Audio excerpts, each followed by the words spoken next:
ওকে একটা ঢোক দেন, তারপর একটা সার্চ দেন।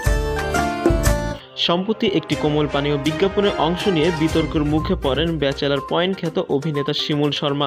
বিজ্ঞাপনে কাজ করার বিষয়টিকে তিনি ভুল বলে উল্লেখ করে ভবিষ্যতে আরও সতর্কভাবে কাজ করার কথা জানিয়েছেন। সম্প্রতি সাংবাদিকদের সঙ্গে এক আলাপচারিতায় শিমুল বলেন, আমি অবশ্যই বলবো বিষয়টি আমার জন্য খুবই শিক্ষণীয়, কারণ ভুল থেকে মানুষ শিক্ষা নেয়। আমি ভুল করেছি, এর থেকে পাওয়া শিক্ষা আমি কাজে লাগিয়ে ভবিষ্যতে কাজগুলো খুব সতর্কতার সঙ্গে করব। সময় তিনি আরও বলেন, আমি ফেসবুক পোস্টের মাধ্যমে আমার অবস্থান দর্শকদের কাছে পৌঁছানোর চেষ্টা করেছি। এখন শুধু বলবো সবাই আমার জন্য দোয়া করবেন যাতে আমি আরও ভালো কাজ করতে পারি।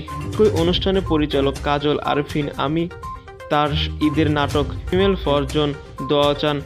বলেন, আমি আশা করব আমাদের নাটক কেউ বয়কট করবেন না, কারণ আমি যে বিজ্ঞাপন নিয়ে বিতর্কে উঠেছি কোনোভাবেই আমি তার সঙ্গে সম্পৃক্ত নয়, বরং আমি পরিশ্রম করে কাজ করেছি।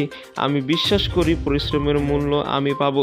আর আমি কখনো দুঃখ প্রকাশ করে কোনো পোস্ট দেইনি, কারণ আমি বিজ্ঞাপনের সঙ্গে জড়িত ছিলাম না। সম্প্রতি একটি কোমল পানীয় বিজ্ঞাপন নিয়ে অনলাইন ও অফলাইন বিতর্কের সৃষ্টি হয়। এ নিয়ে পরবর্তী সময়ে অভিনেতা শরাফ আহমেদ জীবন ও শিমুল শর্মাকে চলে আলোচনা সমালোচনা।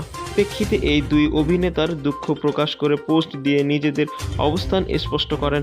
পাশাপাশি পরিচালক আমিও ফেসবুকে পোস্টের মাধ্যমে বিজ্ঞাপনের সঙ্গে নিজেকে কোনো সম্প্রদা নেই বলে জানিয়ে ফিমেল ফর সহ অন্য নাটক দেখার জন্য দর্শকদের অনুরোধ জানান।